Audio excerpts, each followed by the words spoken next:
নমস্কার বন্ধুরা, তিয়াশাস রেসিপিতে সকলকে স্বাগত জানাই।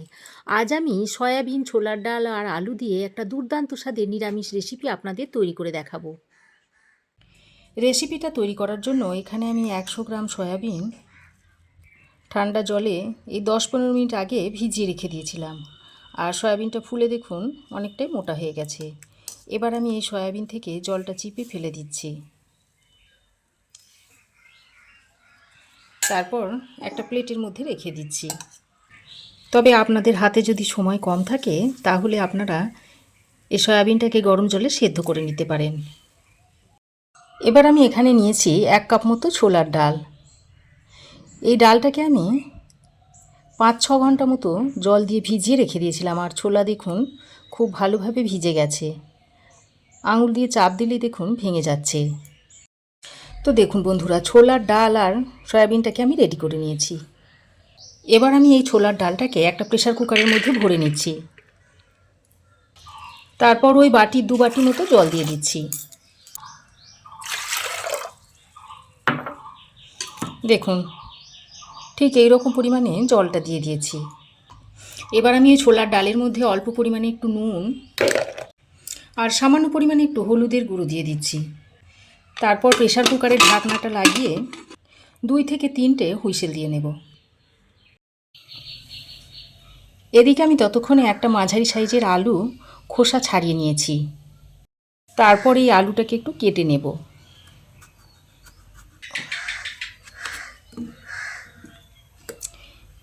আলুটাকে এইভাবে দুভাগ করে কেটে নিয়ে তারপর আলুটাকে ছোট ছোট করে টুকরো করে নেব।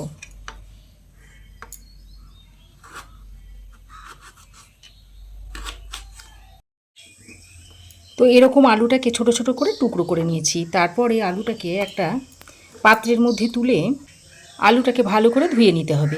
এবার আমি একটা কড়াই গরম করে নিয়েছি। তারপর প্রথমেই আমি এই 2টো ছোট ছোট তেজপাতা এইভাবে ছিঁড়ে দিয়ে দিচ্ছি।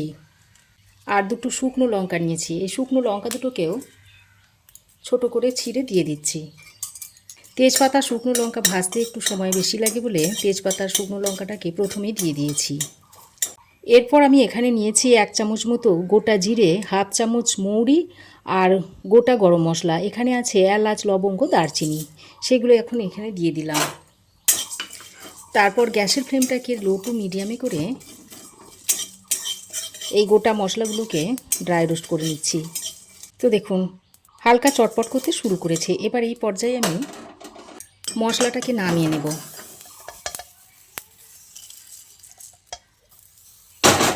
একটা প্লেটে আমি নামিয়ে নিয়েছি। এবার এটাকে হালকা ঠান্ডা করে গুঁড়ো করে নিতে হবে। এবার আমি কড়াইয়ে 1 চামচ মতো সরষের তেল দিয়ে দিচ্ছি।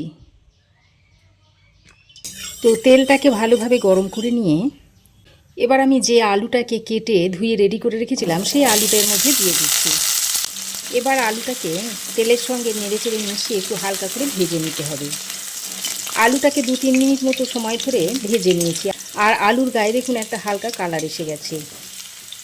এবার আমি এই পর্যায়ে যে সয়াবিনটা ভিজিয়ে জল ঝরিয়ে রেখে দিয়েছিলাম সেটা দিয়ে দিচ্ছি। এবার এই সয়াবিনটা আলুর সঙ্গে আরও কিছুক্ষণ ভেজে নিতে হবে। সয়াবিন ভাজার সময় দেখবেন সয়াবিনে বেশ খানিকটা পরিমাণ তেল টেনে নেয়, তাই অল্প পরিমাণে তেল দিয়ে সয়াবিনটাকে ভাজার চেষ্টা করবেন। এইভাবে হাই ফ্লেমে সয়াবিন আর আলুটাকে ভেজে নিতে হবে। তবে সয়াবিনটা দিয়ে খুব বেশিক্ষণ ভাজবো না, একটু হালকা করে ভেজে নেব। সয়াবিনের গায়ে দেখবেন একটু হালকা বাদামি কালার এসে গেলে সয়াবিনটা ভাজা হয়ে যাবে। আর ঠিক সেই পর্যায়ে সয়াবিনটাকে নামিয়ে নিতে হবে। তো বন্ধুরা দেখতে পাচ্ছেন তো যে সয়াবিনের গায়ে একটা হালকা বাদামি রং এসে গেছে। এই পর্যায়ে সয়াবিনটাকে আমি নামিয়ে নিচ্ছি। আলু আর সয়াবিনটাকে একসঙ্গে করে আমি ভেজে নিয়েছি। এখন আমি রান্নাটা করার জন্য ওই কড়াইয়ে পরিমাণ মতো সর্ষের তেল দিয়ে দিচ্ছি। তবে আপনারা আপনাদের প্রয়োজন অনুযায়ী তেলটা কম বেশি করে নিতে পারেন। তো তেল ভালো করে গরম করে নিয়ে এবার আমি এর মধ্যে দিয়ে দিচ্ছি একটা শুকনো লঙ্কা ফাটিয়ে, আর দিয়ে দিচ্ছি 2টো তেজপাতা, সঙ্গে 1 চামচ মতো গোটা জিরে দিয়ে দিচ্ছি। এবার আমি 1 পিঞ্চ মতো হিং অল্প একটু জল দিয়ে ভালো করে গুলে নিয়েছি। তারপর এই হিং গোলা জলটা এর মধ্যে দিয়ে দিচ্ছি। তারপর ওরই সঙ্গে দিয়ে দিচ্ছি দুটো মাঝারি সাইজের কুচানো টমেটো। আর টমেটোটা দেওয়ার পরপরই আমি অল্প পরিমাণে একটু নুন দিয়ে দিচ্ছি। এবার গ্যাসের ফ্লেমটাকে লো টু মিডিয়ামে করে টমেটোটাকে ফোড়নের সঙ্গে ভেজে নিতে হবে। আর হিংটা যদি এইভাবে জলে গুলে দিয়ে দেন তাহলে হিংটা আর পুড়বে না। অনেক সময় হয় কি ফোড়নে হিংটা সরাসরি ব্যবহার করা হয়, তাতে করে হিংটা পুড়ে যায়। এইভাবে যদি জলে গুলে হিংটাকে ব্যবহার করেন তাহলে কিন্তু হিংটা আর পুড়বে না, এর স্বাদ বজায় থাকবে। তো টমেটোটাকে ফোড়নের সঙ্গে এই 2-3 মিনিট মতো ভেজে নিয়েছি, আর টমেটোটা বেশ অনেকটাই নরম হয়ে এসেছে। এবার আমি এর মধ্যে দিয়ে দিচ্ছি 1 চামচ পরিমাণ আদা বাটা, আর সঙ্গে একটা কাঁচা লঙ্কাকে কুচিয়ে দিয়ে দিচ্ছি। তারপর আদা আর কাঁচা লঙ্কাটা দিয়ে আরও 1 মিনিট মতো ভেজে নিচ্ছি, এতে করে আদার কাঁচা গন্ধটা চলে যাবে। আদা কাঁচা লঙ্কাটা দিয়ে আরও 1 মিনিট মতো ভেজে নিয়েছি।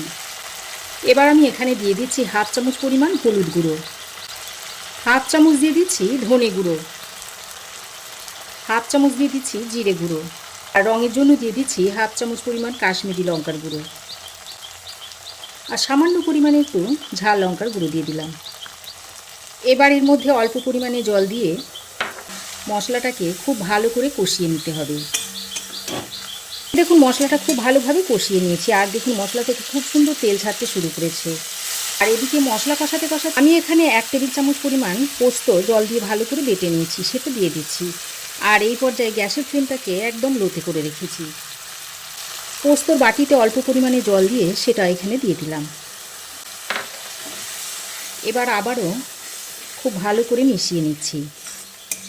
তো ভালো করে নেড়েচেড়ে মিশিয়ে নিয়ে এবার আমি কিছুক্ষণ ঢাকা দিয়ে মশলাটা কষিয়ে নিচ্ছি। তো ঢাকা দিয়ে আমি 2 মিনিট মতো কষিয়ে নিয়েছি, আর দেখুন তেলটা খুব সুন্দর উপরে ভেসে উঠেছে। এবার আরও একবার ভালো করে নেড়েচেড়ে মিশিয়ে নিয়ে যে সয়াবিন আর আলুটাকে ভেজে রেখেছিলাম সেটার মধ্যে দিয়ে দিচ্ছি। আর এদিকে দেখুন যে ছোলার ডালটা আমি 2টো সিটি দিয়ে নামিয়ে রেখে দিয়েছিলাম সেটা দেখুন কত সুন্দর সেদ্ধ হয়ে গেছে। দেখুন 2টো আঙুলে চাপ দিলে ভেঙে যাচ্ছে দেখুন, অথচ গোটা গোটা রয়েছে। ঠিক এইভাবে সেদ্ধটা করে নিতে হবে। তো ছোলার ডালটা এখন আমি এর মধ্যে দিয়ে দিচ্ছি। প্রথমে জলটা ছেঁকে ছোলার ডালটা দিয়ে দিচ্ছি, পরে জলটা ব্যবহার করব। তো সয়াবিন আলু আর ছোলার ডালটা দিয়ে মশলার সঙ্গে খুব ভালো করে মিশিয়ে নিচ্ছি। বন্ধুরা, সয়াবিনের রেসিপি তো আপনারা অনেকভাবেই খেয়েছেন, তো এইভাবে একবার ছোলার ডাল দিয়ে সয়াবিনের রেসিপিটা তৈরি করে খেয়ে দেখতে পারেন। আশা করছি আপনাদেরও ভালোই লাগবে। ছোলার ডাল, আলু, সয়াবিন খুব ভালো করে মশলার সঙ্গে মিশিয়ে নিয়েছি। এবার আমি ছোলার ডাল সেদ্ধ জলটা এর মধ্যে দিয়ে দিচ্ছি। তারপর একসঙ্গে ভালো করে মিশিয়ে নিচ্ছি। তো খুব ভালো করে মিশিয়ে নিয়ে এবার এটাকে ঢাকা দিয়ে মিডিয়াম টু হাই ফ্লেমে 6 থেকে 7 মিনিট মতো রান্না করে নেব।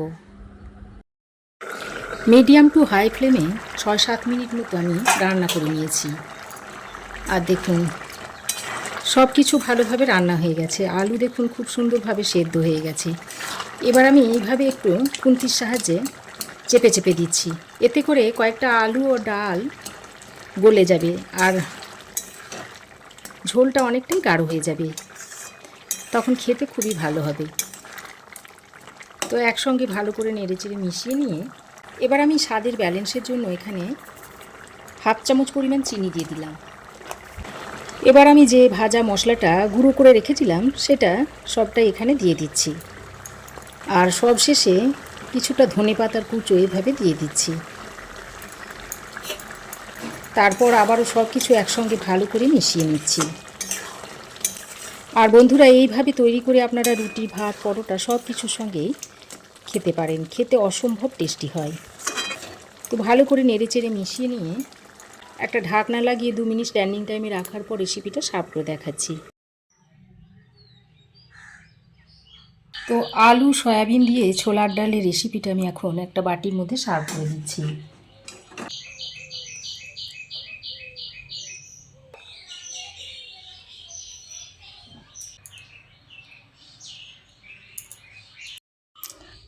আর যখন আপনারা সার্ভ করবেন তার আগে এইভাবে একটু পাতিলেবুর রস উপর দিয়ে ছড়িয়ে দেবেন, তাহলে দেখবেন খেতে অসাধারণ লাগবে। আর সঙ্গে এক পিস নারকেলও দিয়ে দেবেন। তো আমার এই আজকের নিরামিষ সয়াবিন আলুর রেসিপি আপনাদের কেমন লেগেছে অবশ্যই একটা কমেন্ট করে জানাবেন। ভালো লাগলে একটা লাইক ও শেয়ার করবেন। পাশে থাকা বেল আইকনটা অবশ্যই প্রেস করে দেবেন। আর আমার চ্যানেলে যদি নতুন হয়ে থাকেন তো প্লিজ চ্যানেলটাকে সাবস্ক্রাইব করার অনুরোধ রইল।